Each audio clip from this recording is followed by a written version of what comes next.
Good evening, viewers. Tonight, our headlines are marked by a series of incidents ranging from devastating fires to legal proceedings and acts of community support, offering a glimpse into the challenges and resilience of our society. First on our list, a fire engulfs Castle Hotel in New Amsterdam, Berbice, leaving devastation in its wake. Our team is on site, covering the aftermath of this tragic incident and its impact on the local community. In a separate development, Winston Hazel is arrested for possession of firearms, ammunition, and suspected cannabis. Our crime correspondents will delve into the details surrounding Hazel's arrest, shedding light on the ongoing efforts to combat illegal activities. Legal proceedings continue as Harrinarine Ramlall faces charges of sexual assault. Our court reporters will provide updates on the case, exploring the legal proceedings and the implications for both the victim and the accused. In another disturbing incident, a teenage girl is brutally assaulted by her brother in Arau village. Our team will bring you insights into this tragic event, highlighting the importance of addressing domestic violence within our communities. On a brighter note, Mr. Mohammed steps up to construct houses for displaced residents in Berbice, showcasing the power of community solidarity in times of need. In the realm of economic affairs, the Ministry of Agriculture hosts a business luncheon with an IMF delegation. Our business correspondents will provide insights into the discussions held, highlighting the implications for the agricultural sector and the broader economy. Legal proceedings take a turn as Kevin Rose and Shamar Moore are cleared of murder charges. Our court correspondents will explore the details of the trial, shedding light on the judicial process and its outcomes. Lastly, Winston Hazel sustains 12 gunshot wounds in a Tuckville shooting, raising questions about the escalation of violence in our communities. Our reporters will provide updates on Hazel's condition and the ongoing investigation into the incident. Stay tuned as we bring you comprehensive coverage, expert analysis, and the latest updates on these diverse stories throughout the evening.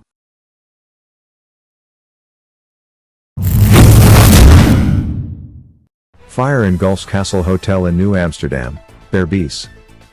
Earlier today, firefighters responded to a blaze at Castle Hotel located on Chapel Street, New Amsterdam, Berbice.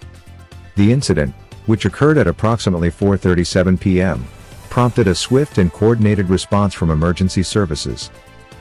Water tenders number 74 and number 87, accompanied by a Land Rover and their crews under the command of Divisional Officer Harry, promptly arrived at the scene, with the first unit reaching the location at 4:40 p.m. Upon arrival, firefighters encountered a significant fire engulfing the top floor of the three-story building, with the second floor already destroyed by the flames. Despite the intensity of the blaze, there have been no reports of injuries, as all occupants were safely evacuated from the building. However, the priority remains on containing the fire and preventing its spread to nearby structures. As firefighters continue their efforts to quell the flames, they remain vigilant on the scene, working diligently to bring the situation under control in a timely manner. The cause of the fire and the extent of the damage are yet to be determined, and investigations into the incident will commence once the situation is stabilized. Updates will be provided as the situation develops.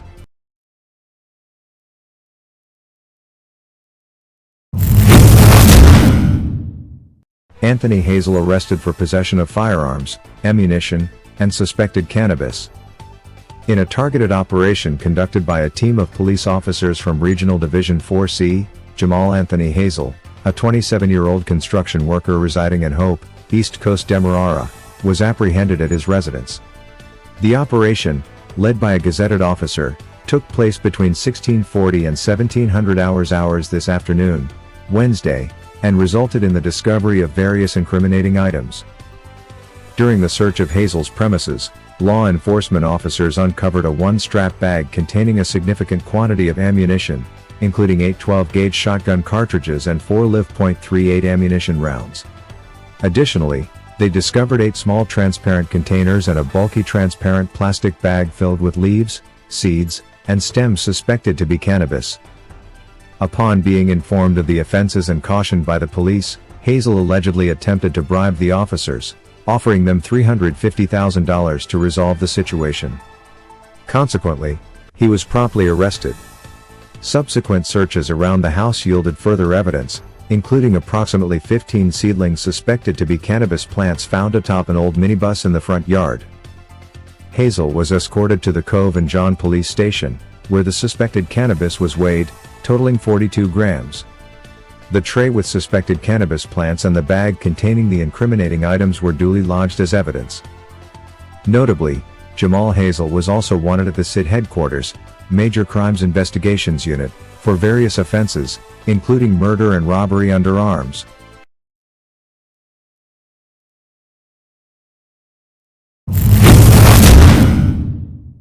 Harrinarine Ramlall charged with sexual assault. Harrinarine Ramlall, a 32-year-old farmer of Hope Lowlands, East Coast Demerara, was rearrested by a female detective from Cove and John police station on Tuesday and charged today with the offense of sexual assault. The accused appeared at the Cove and John Magistrate Court before Her Worship Fabio Azor, where the charge was read to him. He pleaded guilty and was fined $35,000. Ramlall was also charged with the offense of threatening behavior, contrary to Section 141A of the Summary Jurisdiction Offenses Act Chapter 802. He pled not guilty to the charge and was placed on $15,000 bail. The matter was adjourned to 16 April, 2024.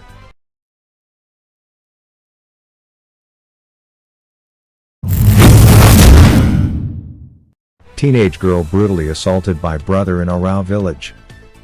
In a shocking incident in Arau village, Wenamu River, a 13-year-old girl fell victim to a vicious attack perpetrated by her 25-year-old brother. According to authorities, the assault took place around 6:30 a.m. on Wednesday, leaving the young girl severely injured. Senior Superintendent Dion Moore, Commander for Regional Police Division No. 7, confirmed the distressing incident, stating that the assailant, identified as the victim's brother, suffers from a mental disorder. Reports indicate that as the siblings were walking to their residence, the brother unleashed a barrage of blows upon his sister, striking her repeatedly with a piece of wood. The brutal assault targeted her back, head, and face, causing her to collapse unconscious to the ground. Swift action by concerned bystanders prevented further harm to the victim. They rushed to her aid, escorting her to the nearby Arau Village Health Post. Upon assessment by a health worker, it was determined that her injuries necessitated urgent medical attention beyond the capabilities of the local facility. Consequently, she was referred to the Georgetown Public Hospital for specialized treatment. Community Policing Group Chairman Marshall Peters of Arau Village intervened promptly, apprehending the assailant and handing him over to the authorities at the Kaikon police station. The suspect remains in custody pending further investigation into the harrowing assault.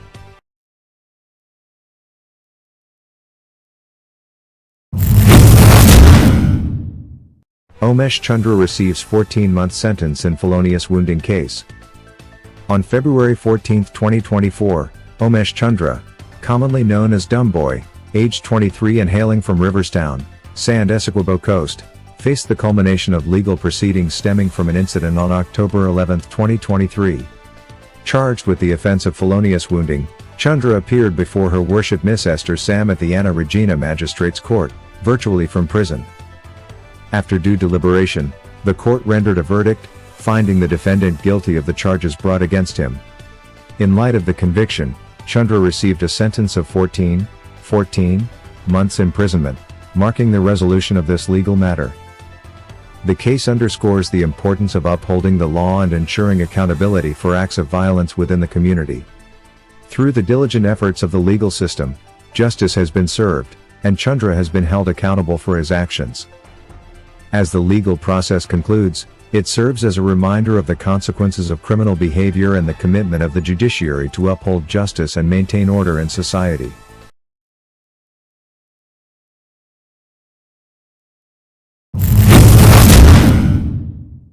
Mr. A. Mohammed constructs house for displaced residents in Berbice. Amidst the harsh living conditions faced by over 24 Amerindian citizens fleeing from the Guyana-Venezuela border, a beacon of hope emerged in the form of businessman Mr. A. Mohammed. Responding to the dire situation faced by these displaced individuals, Mohammed spearheaded the construction of a temporary wooden structure to provide shelter and comfort for the vulnerable community members. Upon their arrival in Bath Settlement, West Coast Berbice, WCB, The displaced residents erected makeshift shacks, devoid of proper walls, and endured sleeping on pieces of cardboard on the bare ground. Their plight was brought to light by a concerned community member, Ravi Lachman, who had been extending assistance by donating food items to the group. Recognizing the urgent need for action, Mohammed swiftly intervened, overseeing the construction of a new building equipped with essential amenities to accommodate the displaced residents.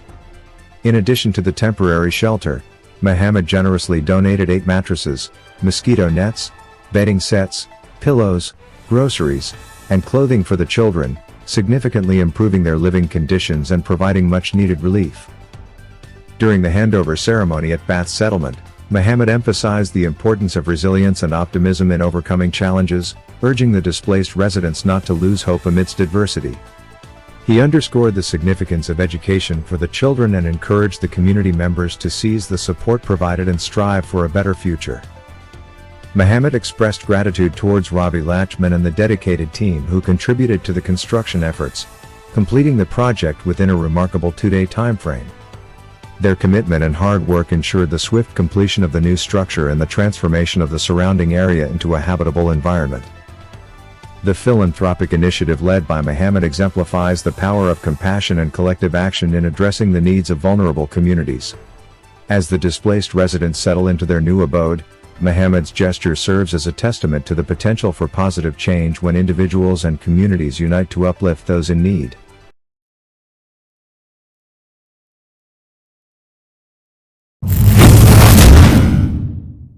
Ministry of Agriculture hosts business luncheon with IMF delegation.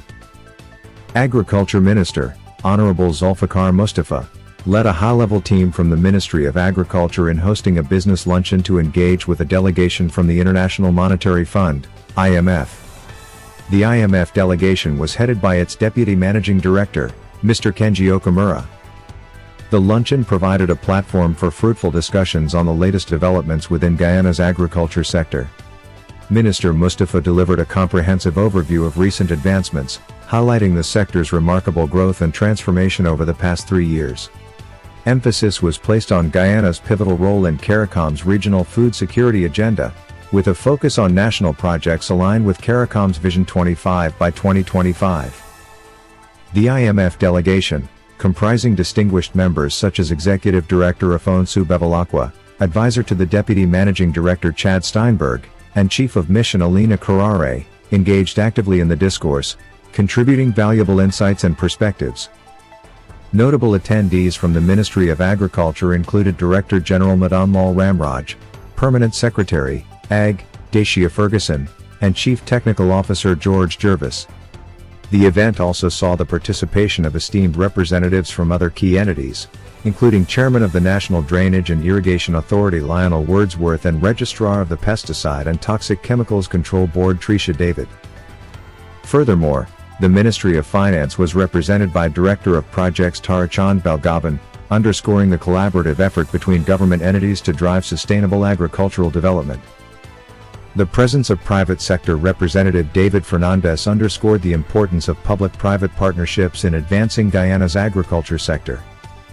The luncheon served as a platform for meaningful dialogue and collaboration, fostering synergies between governmental and international stakeholders towards the common goal of enhancing agricultural productivity and resilience in Guyana.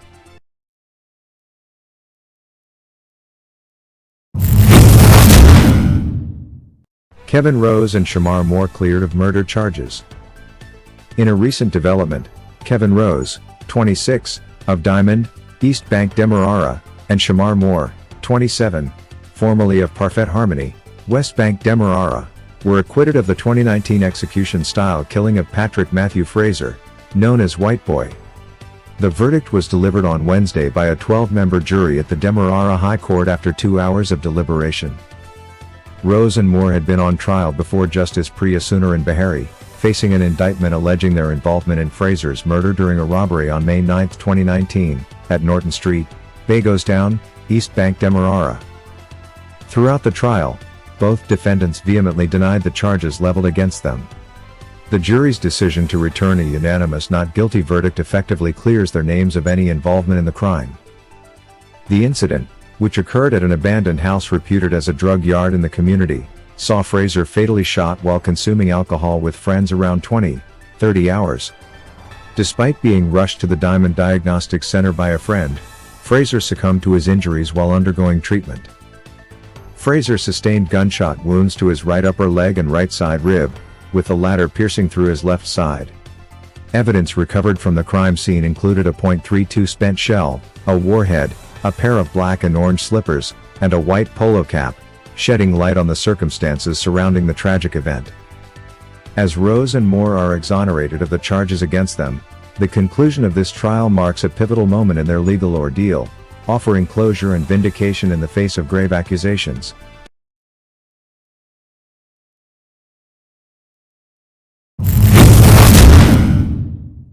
Winston Hazel sustained 12 gunshot wounds in Toussville shooting. Shocking details have emerged regarding the shooting incident involving Winston Hazel in Toussville, Georgetown, on Tuesday night. Hazel, the victim of the brutal attack, sustained a total of 12 gunshot wounds about his body, sources reveal. Reports indicate that Hazel was shot in his abdomen, thighs, and hands during the harrowing ordeal. The 36-year-old electrician was rushed to a city private hospital and subsequently transferred to the Georgetown Public Hospital, GPH, where he underwent emergency surgery. As of Wednesday, Hazel remains hospitalized in critical condition, battling the severe injuries inflicted upon him. The shooting occurred around 19:07 hours in front of Hazel's residence at Lot 86 Toussville, Georgetown. Eyewitnesses recount that Hazel was returning home from Durban Street, Lodge, in his motorcar when two assailants on an XR motorcycle ambushed him upon his arrival. Armed with handguns and clad in hoodies, the perpetrators unleashed a barrage of gunfire at Hazel as he turned into his entrance. Despite sustaining multiple gunshot wounds, Hazel managed to exit his vehicle and flee into his yard, where he called out to his wife for help. The assailants persisted in their attack, firing additional rounds at Hazel before making their escape. Upon examination of the scene, law enforcement recovered 7 spent 9mm shells and 1 live 9mm ammunition, underscoring the intensity of the assault. CCTV footage from the area has been obtained as part of the ongoing investigation, with authorities actively pursuing leads to apprehend the suspects. In a concerning development, it has been revealed that Hazel has a prior history with law enforcement. In March 2022, he was arrested alongside another individual, Devon Simon, by the Customs Anti-Narcotic Unit, CANU, for alleged possession of 12.8 pounds of cocaine worth $6.5 million. Both individuals were subsequently charged and remanded to prison. As the investigation into the Toussville shooting intensifies, law enforcement agencies are doubling their efforts to locate and apprehend the perpetrators responsible for this brazen act of violence.